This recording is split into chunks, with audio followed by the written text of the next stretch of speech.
Hi, it's Sam here again, and today we're going beyond the first impression, delving deeper into Thinking Fast and Slow.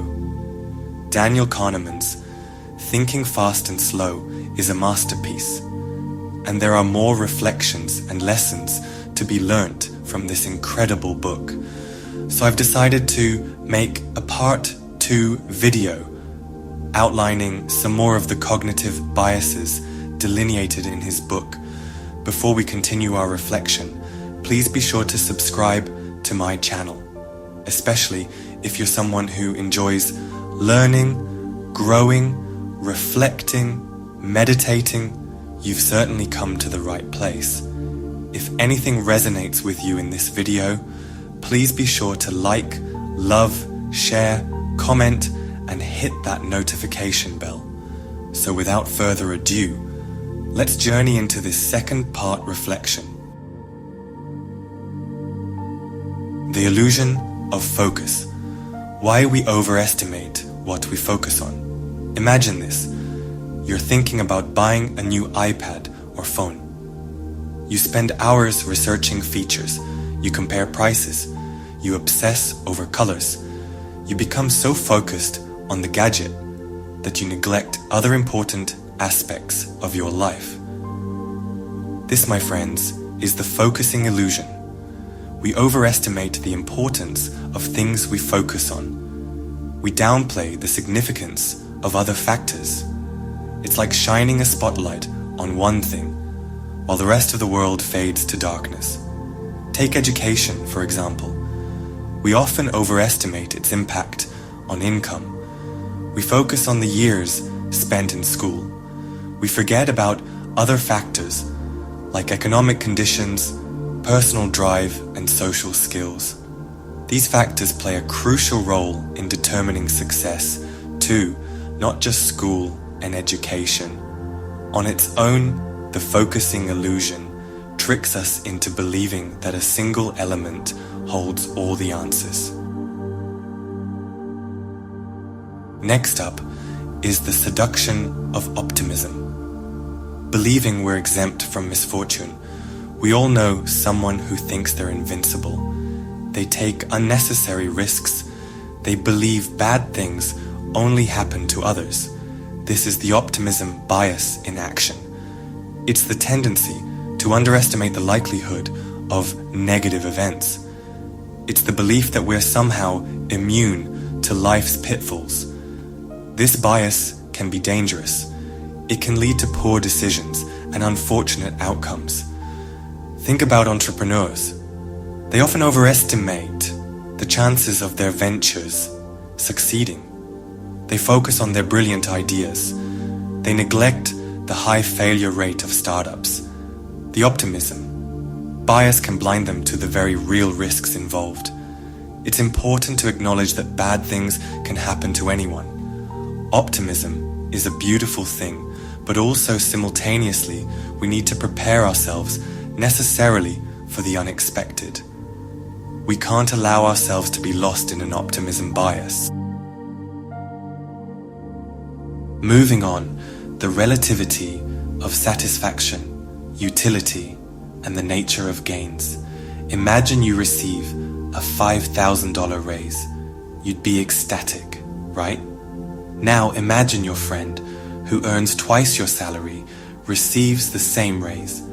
Would their reaction be the same? Probably not. This illustrates the concept of utility theory. Satisfaction isn't solely determined by absolute value. It's influenced by relative gains. A $5,000 raise means more to someone earning $50,000 than someone earning $100,000.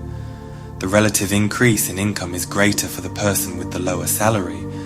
This difference in perception highlights how our brains value gains. We don't just look at the numbers. We consider the context. This context usually comes when comparing ourselves to others. That brings me to the next bias. Have you ever noticed how things seem more different when compared side by side? This is the distinction bias at play. It's the tendency to overemphasize differences when evaluating options simultaneously. We become fixated on minor distinctions that might not matter as much in isolation. Imagine choosing between two dinnerware sets. One set is complete, the other set is missing a plate or a spoon.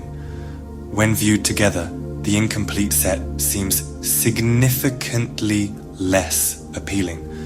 However, if you only saw the incomplete set, you might not even notice the missing plate or spoon. The distinction bias highlights the influence of context on our judgments. Life is full of ups and downs.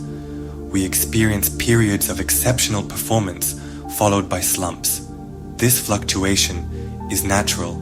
It's called regression to the mean. Extreme outcomes tend to be followed by more average ones. This concept applies to various aspects of life. Consider Cristiano Ronaldo, who scores a hat-trick in one game. As phenomenal as he is, it's unlikely he'll repeat a hat-trick of that same quality in the very next game. His performance will likely regress to his average skill level, which will still be way above standard. But you get the point I'm making here. He'll score 1 goal the next game, as opposed to 3, perhaps. The same applies to businesses experiencing record profits. It's crucial to remember that extreme outcomes are often temporary. We shouldn't overreact to them. I knew it. I told you so. How many times have you heard that phrase? It's a classic example of hindsight bias. This bias makes past events seem more predictable than they actually were. Once we know the outcome, it's easy to convince ourselves that we saw it coming all along. Think about weather predictions. After a storm, it's easy to say, they should have predicted that. I knew it was going to thunder. However, predicting the weather with absolute certainty is impossible. Hindsight, bias, distorts our memories. If it didn't rain but you thought it was going to rain, you'd probably just stay quiet in that scenario. Hindsight bias creates the illusion of predictability. There's an unhealthy judgment at times that comes with this hindsight bias. It's essential to recognize this bias to avoid unfair judgments and learn from our experiences instead. Next up, we often judge books by their covers. This isn't just a saying, it's a reflection of the halo effect. This cognitive bias refers to the influence of first impressions on subsequent judgments. If we find someone attractive, we're more likely to perceive them as intelligent, trustworthy, and competent. The halo effect plays a significant role in various social interactions. In job interviews, a good first impression can overshadow a candidate's lack of experience. In dating, physical attractiveness can blind us to potential red flags.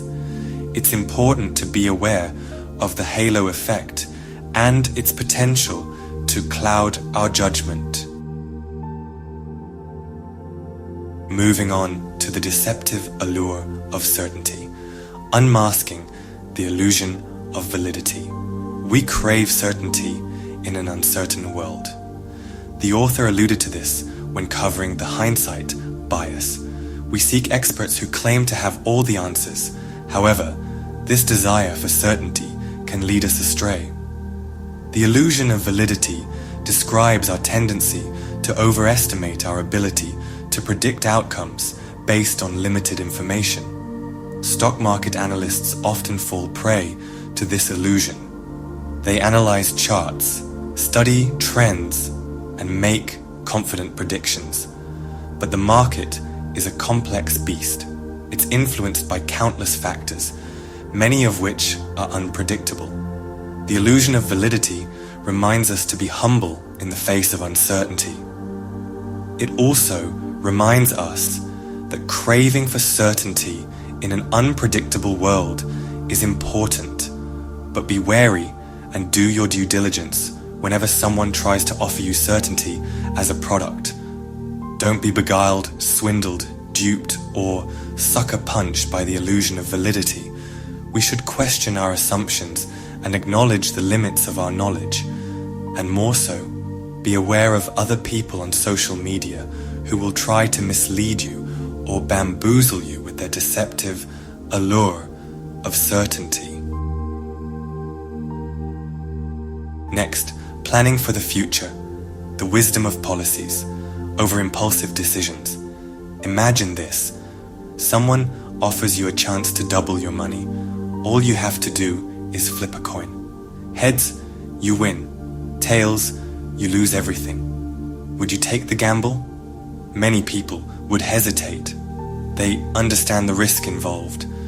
But what if you had to make this decision repeatedly? This is where policies come in.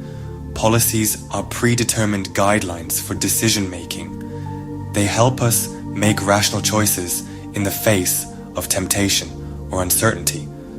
In the coin flip example, a sensible policy would be to only risk a small percentage of your capital on each flip. This mitigates the risk of losing everything. Policies are essential for long-term success. They provide a framework for making consistent, well-informed decisions. The art of framing, how presentation shapes perception. Imagine a hospital with a 10% mortality rate. Now imagine the same hospital with a 90% survival rate. Which hospital would you rather go to? The information is the same, but the framing is different. This is the power of framing. Framing refers to how information is presented. The way we frame a problem or a choice can significantly influence our perception and decision making. Marketers use framing all the time. They highlight only the positive aspects of their products. Understanding framing is crucial for critical thinking. It allows us to see through manipulative tactics and make informed decisions. Kahneman's work challenges us to examine our thought processes. He encourages us to question our assumptions. It's a journey worth taking. By understanding these cognitive biases, we can make better decisions, navigate uncertainty with greater clarity, and live more fulfilling lives. So, go ahead, pick up a copy of Thinking Fast and Slow. And if you've reached the end of this video, you've demonstrated that you're somebody who's on a path of learning, growing, reflection, and education. And I'm so grateful for your presence and for you showing up regularly to learn, reflect, and meditate with me. If anything resonated with you in this video, leave a like and a comment down below. Which bias usually gets the better of you? And how will you navigate this better in the future? Be sure to subscribe to my channel so you'll be notified when I submerge myself in the next book review. Thanks again. And as always, sending lots of love to you. Until next time.